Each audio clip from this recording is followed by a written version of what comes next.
Hello everyone, welcome back to my channel. This is your trainer KB and you are watching your favorite English channel KB English 1. So today we have another sentences and we got some keywords as well right over here. So what you guys need to do it is to understand the keywords and whatever the Hindi sentences I have given, you need to make the English of these sentences with the help of keywords.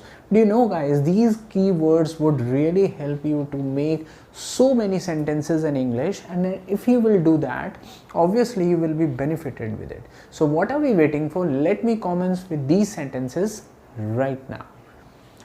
So the first one, जब पढ़ाई की बात आती है तो मेरा पढ़ने का दिल कभी नहीं करता है। तो यहाँ पे की बात आती है, इसके लिए हमारे पास जो फ्रेज है वो है when it comes to। आपको सिर्फ ये याद रखना है when it comes to। जब आप इतना याद रख लोगे कि when it comes to, तो आप जब भी बात आती है जैसा सेंटेंस आएगा then you would feel very easy to make sentences. So when it comes to study, I never feel like to study. So you can make a note of it. Whenever when it comes to study, I never feel like to study. So this is the one. And likewise only you can make n number of sentences when it comes to my phone. I'm very conscious and I really buy new phones because when it comes to phone, I'm very much conscious. तो आप इस तरीके से 1, 2, 3, 4, 5 जब use करोगे then obviously you will be benefited. अगला sentence ले लेते हैं। असल में वह मुंबई रहता है। हम लोग ऐसे बात करते हैं, असल में वो ये काम करता है, असल में वो मुंबई रहता है, असल में मैं यह कहना चाह रहा था।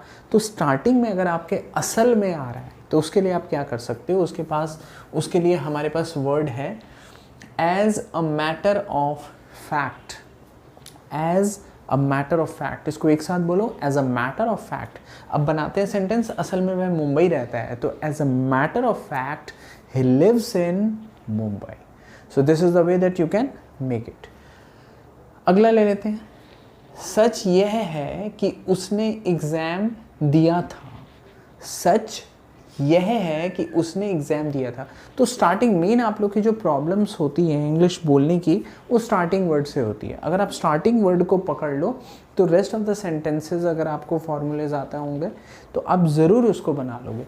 तो हमारा जो पहला पार्ट है सच यह है कि, इसके लिए हमारे पास जो कीवर्ड है वो है द फैक्ट इज़ दैट। आपको ये याद रखना है, द फैक्ट इज़ दैट। जैसे ही आप ये याद करोगे द फैक्ट इज़ दैट, आपका ये सेंटेंस बन जाएगा। तो सच ये है कि उसने एग्ज़ाम दिया था। The fact is that he had given the exam. The fact is that he had given is exam. So ये हो गया। अब आगे चलते हैं। अगर मैं गलत नहीं हूँ तो आपका नाम ऑस्टिन है। सेंटेंस है हमारा अगर मैं गलत नहीं हूँ। तो यहाँ पे जो अगर मैं गलत नहीं हूँ ये जो है, इसके लिए हमारे पास कीवर्ड क्या है, if I am not mistaken. इसमें क्या यूज़ करेंगे, if I am not mistaken. तो इसको हम सेंटेंस में कन्वर्ट करते हैं। अगर मैं गलत नहीं हूँ तो आपका नाम ऑस्टिन है। If I am not mistaken your Austin, या योर नेम इज़ ऑस्टिन। सो इस तरीके से यूज़ कर सकते हैं। अगर मैं गलत नहीं हूँ तो आप मुंबई गए थे।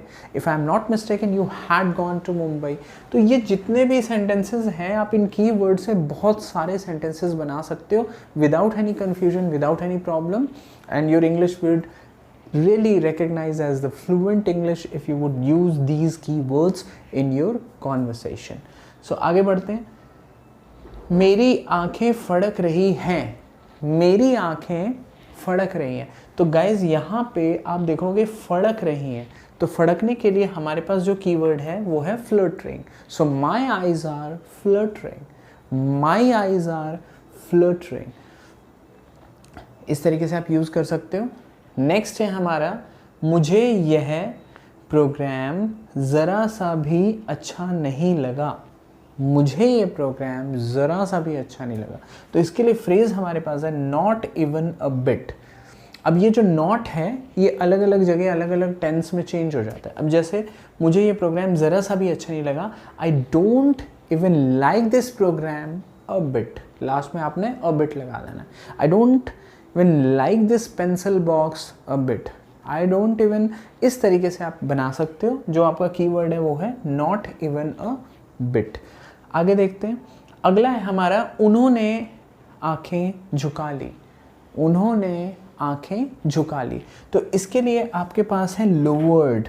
जो यहाँ पे आंखें झुकाने के लिए हमने क्या यूज़ किया है, लोवर्ड। सो कैसे यूज़ कर सकते हैं, ही और शी लोवर्ड हिज और her eyes. Right, so number 8 है हमारा यह तो होना ही था। यह तो होना ही था। So in that case what we will be using, had to happen. So इसको सेंटेंस में कैसे हम यूज करेंगे, this had to happen. So when you are going to use this in your daily life sentences, then obviously and automatically you guys will see that what changes are coming to your conversation, to your fluency, to your English. So let me proceed to the next one. किस्मत अपने हाथ में होती है। किस्मत अपने हाथ में होती है। ऐसे हम लोग जब भी कॉन्वर्सेशन करते हैं तो इस तरह के सेंटेंसेस हम लोग बहुत यूज़ करते हैं, क्योंकि ये बीच बीच में डायलॉग्स मारने की तो आदत हम इंडियंस की है ही, तो काइंड ऑफ डायलॉग्स बहुत चलते हैं। इस केस में आप ये सेंटेंस यूज़ कर सकते हो। मतलब हमारा जो कीवर्ड है वो है मास्टर ऑफ हिज फेट। तो किस्मत अपने हाथ में होती है कि इंग्लिश बनेगी man is the master of his fate. Man is the master of his fate. तो जब भी ऐसी कोई बात हो आपके प्रैक्टिस के लिए, if it is not required to say that thing, just always try to find out the opportunity that where you can use this sentence by with the help of these keywords, and you will see that will be on your tongue all the time whenever you're going to start speaking English. Then we have the next one, उनके चेहरे पे शिकन नहीं पड़ी। उनके चेहरे पे शिकन नहीं पड़ी। तो इसके लिए हमारे पास जो कीवर्ड है वो है remained unperturbed। remain unperturbed। सो unperturbed, इसको unperturbed, ये जो हमारा वर्ड है जिसकी स्पेलिंग थोड़ी सी कॉम्प्लिकेटेड है, इसका प्रोनाउंसिएशन भी हो सकता है, it is difficult for you guys to pronounce it, that's why I am telling you this is unperturbed। say with me, unperturbed, that means not changing, means equally constant, equally unchangeable। so unperturbed को हम लोग कैसे use करेंगे यहाँ पे, उनके चेहरे पे शिकन नहीं पड़ी, he remained unperturbed। उसके चेहरे पे अब she है तो she remained unperturbed। इस तरीके से आपने यूज करना है। नेक्स्ट, उसकी नस नस में शरारत भरी हुई है। उसकी नस नस में शरारत भरी है। सो जब इस तरह का सेंटेंस आता है, आप जानते हो कि you guys always use these kind of sentences if I am not wrong. So इसके लिए भी हमारे पास कुछ है, और वो क्या है, आपको ट्रांसलेट नहीं करना है, ये सब आपके बिल्कुल टंग पे होना चाहिए और आपको इसको ऑफन यूज करना है, बार बार यूज करना है। Mischievous to the core. mischievous to the core, so he is mischievous to the core। उसकी तो he is mischievous to the core, ये इसका सेंटेंस है। आगे चलते हैं हम, यह रहा आपका पैसा। यह रहा आपका पैसा। जब आप पैसा रिटर्न करते हो, सेटिस्फैक्ट्री तरीके से आप रिटर्न करते हो या फिर आप गुस्से से रिटर्न करते हो या किसी को पैसे दो, ये रहा आपका पैसा। तो in that case we have one verb, we have that keyword here is your, ये रहा आपका नाश्ता, here is your breakfast, here is your money, here is this। तो आपने इस तरीके से यूज़ करना है, here is your money। Let's proceed to the next one। मेरा यह मतलब नहीं है। ये सेंटेंस तो मैं गारंटी दे रहा हूँ कि आप लोग नहीं भी तो दिन में 50 बार यूज़ करते होगे कि मेरा यह मतलब नहीं है, क्योंकि आप बोलना कुछ चाहते हो and the person, the listener is understanding something else. Is it right और wrong? So in that case we have a keyword don't mean.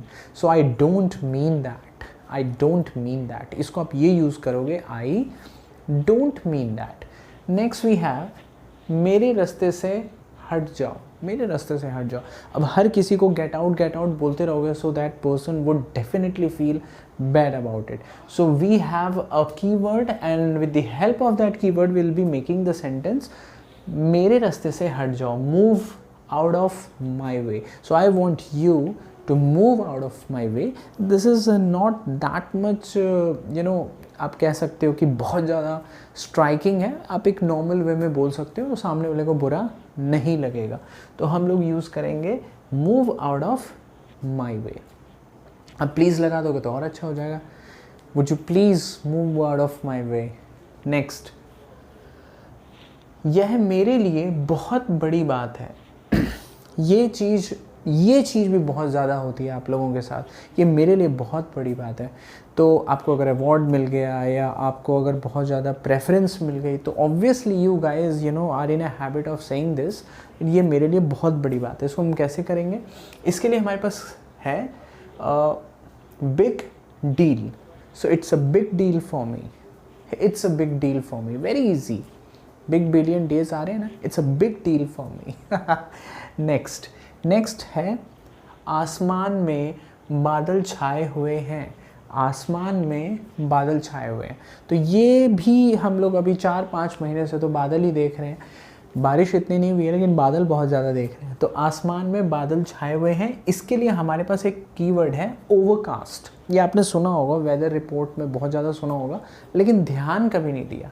तो हम कैसे यूज़ करेंगे सेंटेंस में? The sky is overcast, the sky is overcast. तो अब आप रोज़ use करो, जब जब बादल देखो द स्काई इज़ ओवरकास्ट, एक दिन आपके मुंह पे ही आ जाएगा, आपको ज़्यादा दिमाग नहीं लगाना पड़ेगा। और जैसे हिंदी निकलती है आपके मुंह से, the same way English also comes out from your mouth. Next we have is आसमान में बादल छाए हुए। हो गया। आपका गुस्सा जायज़ है। अब बताओ आपकी ये सेंटेंस आप लोग यूज़ करते हो कि नहीं करते हो? ये भी बहुत ज़्यादा यूज़ करते हो। हाँ, आपका गुस्सा जायज़ है, because we are human beings, we are full of so anger. तो हम लोग बहुत ज़्यादा यूज़ करते हैं। तो इसकी इंग्लिश क्या है? जस्टिफाइड। जस्टिफाइड। तो कैसे इसको आप बनाओगे? Your anger is justified. I know your anger is justified, but please try to listen to my thing as well. So your anger is justified. Next हमारा सेंटेंस है गुस्सा थूक दो। अब जैसे सामने वाला गुस्सा कर रहा है, हमने उसको बोला कि yes your anger is justified, लेकिन गुस्सा थूक दो। तो हमारे पास जो कीवर्ड है वो है spit away। तो उसको क्या बोलोगे? I want you to spit away your anger. Spit away your anger. तो इस तरीके से पहले आप उसको शांत करो और फिर उसका गुस्सा हटवाओ। नेक्स्ट हमारा अगला सेंटेंस है वे बहुत पतला है। वे बहुत पतला है। तो बहुत लोग स्लिम बोल देते हैं, बहुत लोग वीक बोल देते हैं, but instead of all saying this we have a professional word which you guys can use it, and the word is skinny. So he is so skinny, he is so skinny. Next है कहने की आवश्यकता नहीं है। मतलब आप लोग अब सब समझ गए हो, कहने की कुछ आवश्यकता। सो गाइज नेक्स्ट है कहने की आवश्यकता नहीं है। कहने की आवश्यकता नहीं है। तो ये सेंटेंसेस तो आई एम श्योर कि आप लोग यूज़ करते ही करते हो। तो इसके लिए हमारे पास कीवर्ड है गोज़ विदाउट, और जिस चीज़ की भी आपको आवश्यकता नहीं है वो गोज़ विदाउट के बाद में लगा दो। यानी इट गोज़ विदाउट सेइंग, खाने की आवश्यकता नहीं, इट गोज़ विदाउट ईटिंग। सो यानी आपको यहाँ पे गोज़ विदाउट का यूज़ करना है, and once you will use that keyword in that sentence, your sentence will be flourished and you feel confident while conversating with others. So these are the things guys, these are the sentences in Hindi, and we got loads of keywords as well, and I hope that these keywords had helped you a lot, and also it will help you in future as well to make English sentences, to do the conversation, to speak in English, and you feel yourself very much confident, not defeated. So these are the sentences guys, and I'm sure that these sentences would really help you in future to speak, to feel confident, not diffident. So we will be meeting in the next video. Till then, keep pronouncing words, keep speaking English, feel yourself confident in terms of English. Thank you so much. Bye bye.